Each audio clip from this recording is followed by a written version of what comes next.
This is Andy Peroff, Boxing Social in association with Betfred, and I'm delighted to be joined by heavyweight Hughie Fury here in Manchester. Hughie, how are you? Yeah, very good, thank you very much. How are you? Good, thanks mate. Obviously good to hear you doing well. Happy New Year first and foremost. Did you have a good festive period? Yeah, to be honest with you, just chilled and in training every day really. Trained all over Christmas, just kept in shape and just looking forward to getting back in the ring. What did you get up to over the festive period away from training? Not much really, just enjoyed a few friends' company. That's it really. Friends, went up to Amsterdam to see my friend Rico fight and stuff like that really. But mainly just concentrating on the training. Obviously I didn't have a good result of getting ill last time out, so I was itching to get back in the ring and stuff. So just keeping progressing what we've already gained on. Obviously we're here now and it's a new year, 2020, only about a week and a half into it. What has the initial plans and the initial outline for this year looked like? What have you spoke to your dad and to MTK and Eddie Hearn about? Just moving forward now, like I say, we've been working on a lot in the gym and I'm just excited to show the people what I can actually do now and the stuff we've been working on. Like I wanted to show in the last fight, but obviously everything comes for a reason and it's just given me that much extra time to progress and everything we've been working on. Something I was going to say, and I've spoken to your dad before the Povetkin fight, and I spoke to him today, and he said that he wanted to see that more of a meaner side in you and wanted you to see you throw your right hand a lot more. Why is it that just until now we haven't seen that as of yet? Like you say, I'm not going to reveal anything, and it's been frustrating for me and my dad as well, and the team around me. But like I say, we've fixed some problems, and next time out you're going to see what we've been progressing on, and you're going to see the difference between them fights and actually now. So what is the plan for this year? How do you kind of see the year playing out for yourself? I believe it's going to be a very good year. Hopefully get as many fights as possible and then get some very good fights as well. So like I say, I've never been shy of fighting anyone, and hopefully we'll get some good fights in. It's something I've spoken to you about again before, and I'll speak to you again now. You've got a pretty impressive resume for somebody who is still so young in the sport. Even though when you have had the world level fights, you've just come up short. To have fought there and to continue to want to go there, you deserve a lot of credit. Do you feel you do get the credit you deserve, or do you not kind of look at it like that? Listen, I don't look at that. Listen, I know exactly for them fights what I've had have showed me my weaknesses and stuff, and like I say, now I've gone back to the drawing board and we finally figured out the issues and the stuff like that. If we didn't have them fights, I wouldn't have still figured out the issues. But like I say, everything happens for a reason, and what don't kills you makes you stronger, and I believe that's what it's done. What have you learnt about yourself since Povetkin? You've had a chance to reflect on that fight. What have you learnt?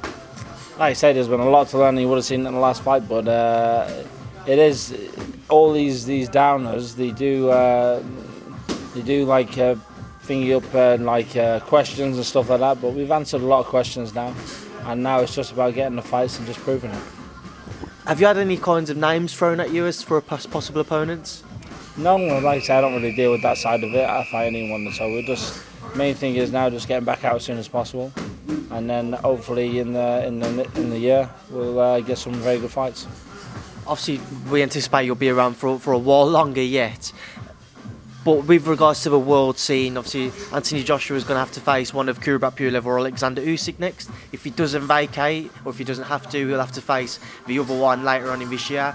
Obviously Tyson facing Deontay for the WBC title. They may have a rematch at the end of this year. So world titles for this year, they kind of seem like they're occupied. How do you kind of find the route back into a world title fight?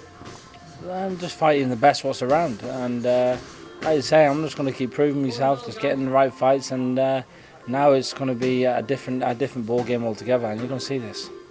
I was trying to get your thoughts on some of those. Start off with AJ. Obviously, he fought Andy Ruiz last time out, picked up his world heavyweight titles once again. What was your thoughts on his performance and the different style that he showed everybody?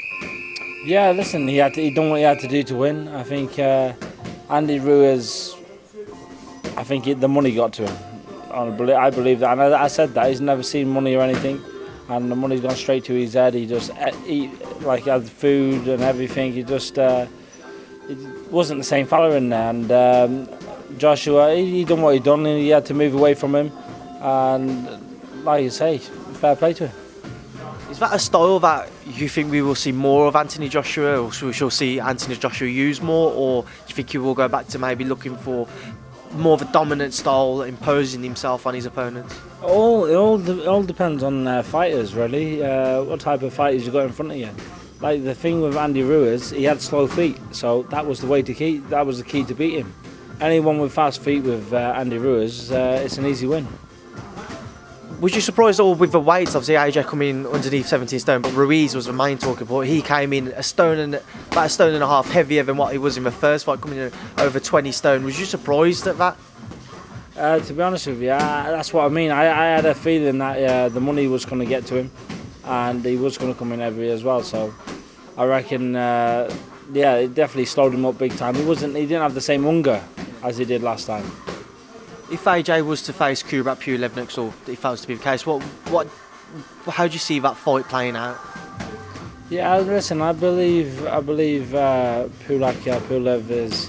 has passed it now. Like you say, the fight where I had with him, I was cut in the second round. Already going in there with a cut, and basically all game plan went out the window after round one.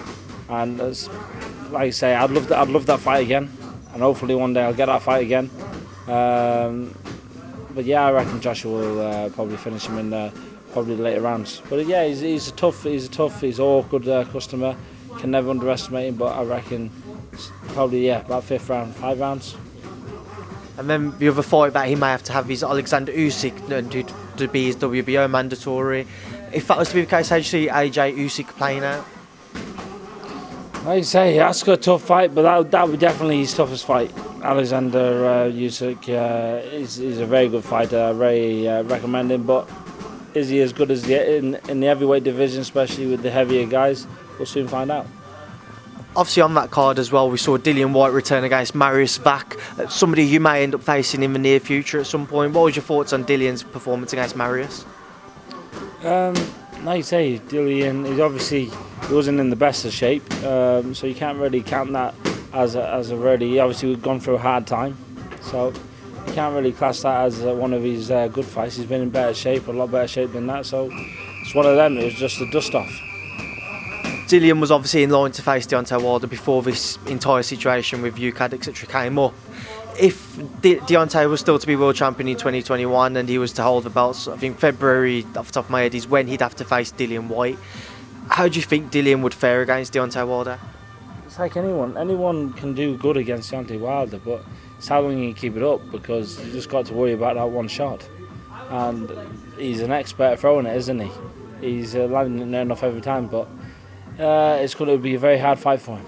I was going to say, what is the style? How do you kind of beat Deontay Wilder? Because I'm sure that whoever steps in the ring with him, it's going to be in the back of your mind. You have to keep your eye on that right hand, because you know if he lands, it could cause damage. How do you kind of operate against that and negate that right hand and his style? I think with Deontay Wilder is staying focused the full 12 rounds, because he's a super fit man and he can just any minute land one shot and you're out. So it's just keeping that mental focus and basically try not to get it. The science of boxing, really, you've got to stay away from him. And then just move back to that AJ card, obviously Hunter Povetkin, Alexander Povetkin, somebody you previously faced as well. What was your thoughts on his draw with Michael Hunter?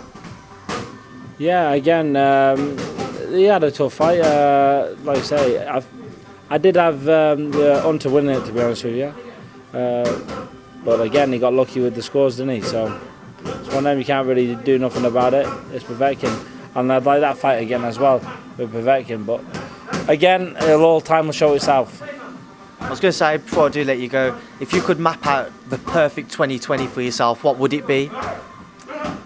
Basically, just get a couple of fights on the way and hopefully get a revenge on a few fighters.